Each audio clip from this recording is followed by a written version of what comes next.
But the thing we get ranked the highest on year in and year out is the relationship between the faculty and the kids. So that was a challenge, right? What does that look like in an online environment, right? So as we proceeded through distance learning, we were asynchronous. So we had the majority of our kids were working odd hours. They were getting up late, and it became clear to me that we needed more face time with teachers, so kids weren't kind of wandering through that digital landscape on their own. So, and yet somehow still be asynchronous, because at the time that's what worked best for families. So, for example, in my class, at least once a week I was up on the net, for an hour. Mandatory attendance for certain things, others that, hey, I'm here, let's talk, check in about what you're reading this week, and give you some feedback and that kind of thing. And that time became valuable. And I think every teacher handled that differently.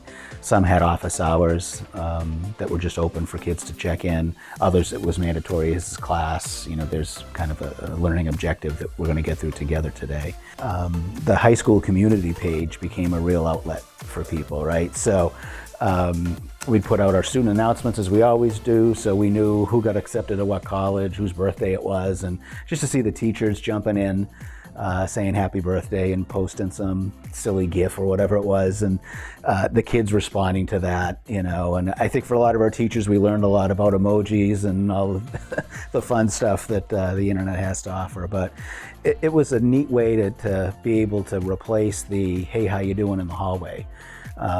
And I came to realize how important that stuff was to the students when I got my own students' survey results back.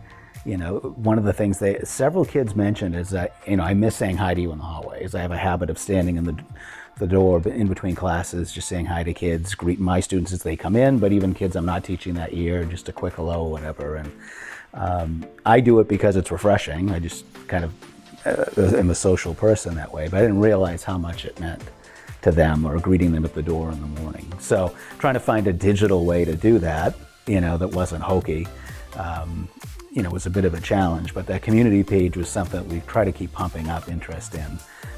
I guess in looking at it in retrospect now, it's one of the moments that I'm most proud of the PCA community. It is remarkable how well everybody pulled together. And like any family, there's some tension and conflict there. Parents were under an enormous amount of stress, not only with schoolwork, but with their personal lives and their careers and health concerns. And despite all that, right, parents, teachers, kids all pulled together